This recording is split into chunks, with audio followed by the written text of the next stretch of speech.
ರಂಗ ಸಂಗಾತಿ ಸಾಂಸ್ಕೃತಿಕ ಪ್ರತಿಷ್ಠಾನದ ನಿಲೆಟ್ ರಂಗ ಮದಿಪು ಕಾರ್ಯಕ್ರಮ ಸೆಪ್ಟೆಂಬರ್ 14 ಕುಡ್ಲದಪುರ ಭವನಡು ಅಟೆಂಡ್ ಮಲ್ದಿರ ಕರ್ನಾಟಕ ಬ್ಯಾಂಕ್ದ ಆಡಳಿತ ನಿರ್ದೇಶಕರ ಮಹಾಬಲೇಶ್ವರ ಎಂಎಸ್ ಗುರ್ಕಾರ್ಮಿಡ್ ಡಾಕ್ಟರ್ ಬಿಎ ವಿವೇಕರೇ ಕಾರ್ಯಕ್ರಮನು ಉದಿಪನ ಮಲ್ಪುವೆರು.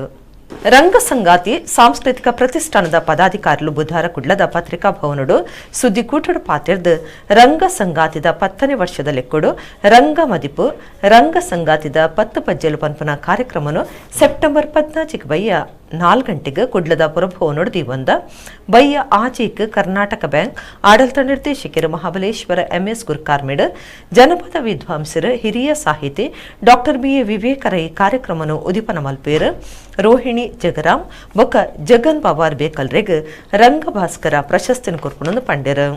ರಂಗ ಸಂಗಾತಿ ಸಾಂಸ್ಕೃತಿಕ ಪ್ರತಿಷ್ಠಾನದ ಗುರ್ಕಾರ್ಯರು ಗೋಪಾಲಕೃಷ್ಣ ಶೆಟ್ಟಿ ಒತ್ತು ಗುರ್ಕಾರ್ಯರು ಮೈಮ್ ರಾಮದಾಸ್ ಕಾರ್ಯಂತರ ನಾಗೇಶ್ ಶೆಟ್ಟಿ ಬಜಾಲ್ ಕೋಶಾಧಿಕಾರಿ ಶಶಿರಾಜರಾವ್ ಕಾವೂರು ಜತೆ ಕಾರ್ಯಂತರ ಸುರೇಶ್ ಬಿಲ್ಚಡ ಸುದ್ದಿ ಕುಟುಡಿತ್ತರು. ದಿವಂಗತ ಭಾಸ್ಕರ ತೀರ್ಥ ಅವರ ನೆನಪಿಗೆ ಕೊಡುವಂತಹ ರಂಗ ಭಾಸ್ಕರ ಪ್ರಶಸ್ತಿಯನ್ನು ಇಬ್ಬರು ಅರ್ಹ ಕಲಾವಿದರಿಗೆ ರಂಗ ನಟ ನಿರ್ದೇಶಕರಿಗೆ ನೀಡುವ ಮೂಲಕ ನಾವು ಆಚರಿಸಿಕೊಳ್ಬೇಕು ಅಂತ ಹೇಳಿ ನಿರ್ಧಾರ ಮಾಡಿದ್ದೇವೆ.